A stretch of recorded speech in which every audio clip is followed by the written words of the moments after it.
Hi, it's your boy Tim, coming back to you again. Went to Toledo Bend Sunday, caught a fruit slabs. Out there about 5 hours. Got out there a little late. Had a couple little trailer issues. Going back to it. Got somewhere between 30 to 35 on white perch. I'm gonna take the camera, zoom in on these fish because the camera really not doing it justice. 99% of these fish are 11 inches or bigger. I got a fruit 10-inch fish in here, but 99% of these yokers are donkeys or slabs.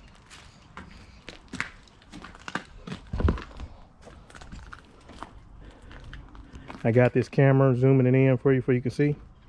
These some good quality fish from the bend. Quality fish. I like to keep quality fish. I don't like keeping little fish.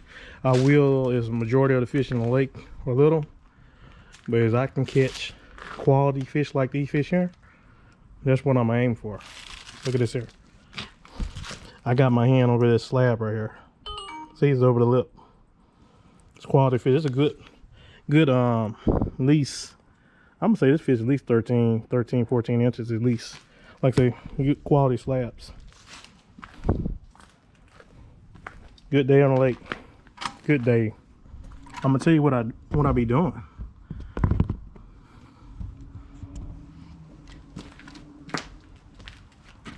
All I'm doing is using a salt and pepper jig, monkey milk, anything that's similar to shad. Because right now these fish are they're starting to eat a little bit more. They're getting ready to go in the sloughs when they get cold. And with these colder temps, they're starting to suspend over these brush piles. You see them roaming like 3-4 feet off the bottom around structure. And I'm tell you what I did. Right now they kind of hitting the jigs, and then they short biting. So what I like to do, I like to take a small minnow, like the smallest minnow you can find, and put one small piece of lead on there, and I let it fall real slow. And I like to cast out, stay about 30 feet away from the pile or the structure, and I like to cast out and drift over the pile very slowly, and that triggers a bite. It triggers a bite faster than just dropping it straight down. I'm telling you, just try it out. And I'm gonna say 15 of these fish came off one lay down. I wish I had minnows. I didn't have minnows at the time. If I had minnows, I would have put my boat over that lay down, because it was a lay down. It was like a fish hotel. You can see the fish running right and left. And it had at least 300-400 white perch in there. But like I said, they were short biting the jig. As I had minnows, I would have put my spider rig up and put 8 poles out and put minnows all down. I probably would have caught a limit just sitting on that one limb. I'm telling you. And there's no such thing, someone saying they the best crappie fisherman. That stuff don't even exist. Everybody got the same electronics. Same thing with the fish guys. It's just overrated. Anybody can do the same thing a fish guy can do. All you gotta do is take the time and the effort and the willpower. If you really want to learn how to do this, you can do this. You got YouTube, Google, you got books. All you gotta do is take the time and the effort to learn your electronics, and you can catch these fish too. These are nice fish, and these fish always want to, stay around structure. When they get cold, they like to go out in sloughs and roam out in the middle. You can spider rig and catch them that way. I'll show you how to do it. When they get in the sloughs, I'm gonna spider rig and show you how we be doing it. But right now, you can catch them on limbs, lay downs, structure, summer, pre-spawn, all that. They're hanging around structures, stumps, lay downs, all the same. Crappie just like to hang around structures. You can find structure, you're gonna find the fish. It's not hard. I've been crappie fishing ever since I was 6 years old. Only thing is I ain't have electronics, and I'm just not getting electronics for the past 3 years and studying, still learning today. You can do the same thing. It's not hard. Anybody can catch these fish. It's not rocket science. Stay tuned.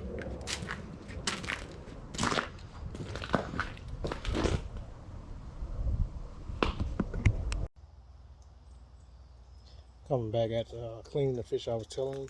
These fish are not hard to catch. This time of year, fish are gonna get a little easier. Fish are actually starting to eat a little bit more too. I dissected the stomach, seeing what they were eating. They had a lot of shad in their stomach. Stomach just busted wide open. That let me know fishing about to get good on Toledo. Like I said, I'm gonna be bouncing back from Toledo Bend and the Lake of the Pine. Port of Bristow is my lake I love when it get cold. Port of Bristow. I fish Claiborne Lake. It gets good, and I'm also gonna be fishing Cattle Lake. Between Cattle Lake and Port of Bristow and Lake of the Pine and Toledo Bend, I'm just gonna roll the dice on whatever comes in my head. That's what lake I'm gonna fish. I'm gonna catch fish on all these lakes. Like I say, you get to know your electronics. It's not hard. People like to put emphasis on like I'm the best crappie fisherman. This and that. That's just bullshit. Don't buy into all that. Just take your time, learn your electronics, and you can catch them just like me or anybody else that's on Facebook. You see posting 100 or so fish. It ain't hard. Like I said, I got a table full of slabs. I got fillets on the table. I'm turn this camera on.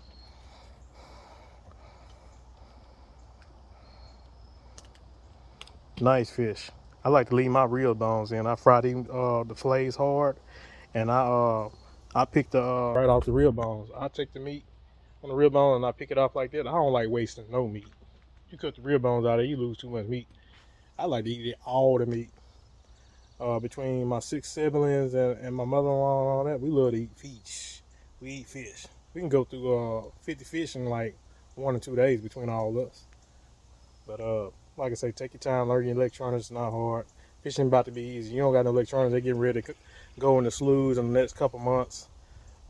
Spider rig. That's what I used to do. I used to spider rig when I had electronics. Just spider rig in the channel, out of the channel. Find out where they're located. A lot of times they like to run up under the shad. Put about 8 to 10 poles out, and boom, you got your limit. But invest in your electronics. And just don't buy a livescope. You need to get a good unit on your back of your console that you can do side scan. I got 2 units. I got a humminbird, and then I got a low range. I use my low range for down imaging, and I use my humminbird for side imaging. And like I say, I pan out and find something, and I go on top of it with the low range. And if I see something that's holding a lot of fish, I just throw a buoy out and come back around with the livescope and then just examine. Just do your homework. It's not hard. Thank you. Stay tuned now.